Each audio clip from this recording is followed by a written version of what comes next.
Crossed by Danielle Stolzenfeld. As her delicate slipper gently came in contact with the powder, she retreated, genuinely surprised at the frigid temperature. She was hesitant to take a step, caution shining bright in her eyes, the trail looking venomous ahead. The thought of future bloodshed was fresh on her mind, reminding the maiden of the night that ruined her entire existence. Her light golden curls drifted side to side as she held her ground, the winter wind whipping them ferociously.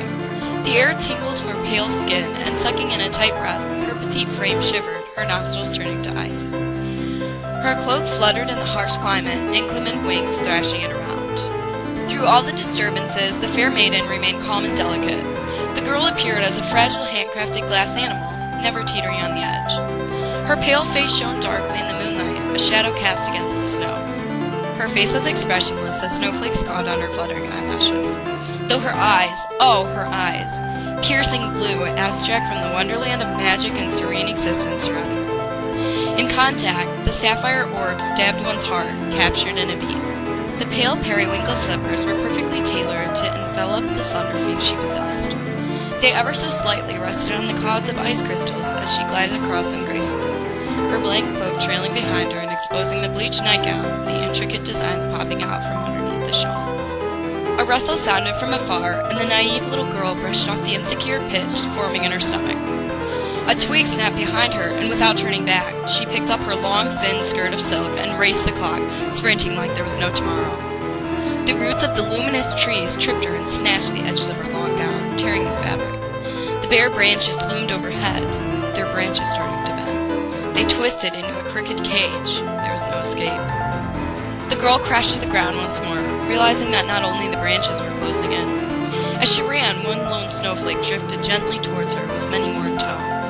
Before the young maiden could turn back, a blizzard was upon her, sweeping up the flakes around her and exploding them into the air like fireworks.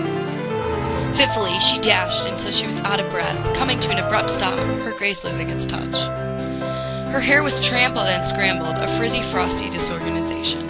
Her cloak was torn, no longer white and pure.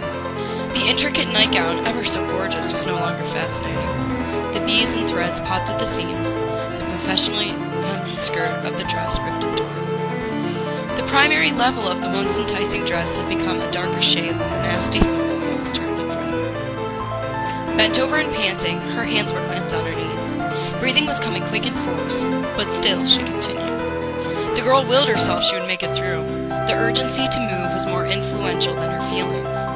She straightened her posture, a determined expression washing over her face, but even that could not hide the lack of sleep that was still hidden in plain sight. She pushed onward, taking another step. Tumbling, she fell forward, hitting the frozen ground strong. The world around her was spinning as she struggled to even sit up.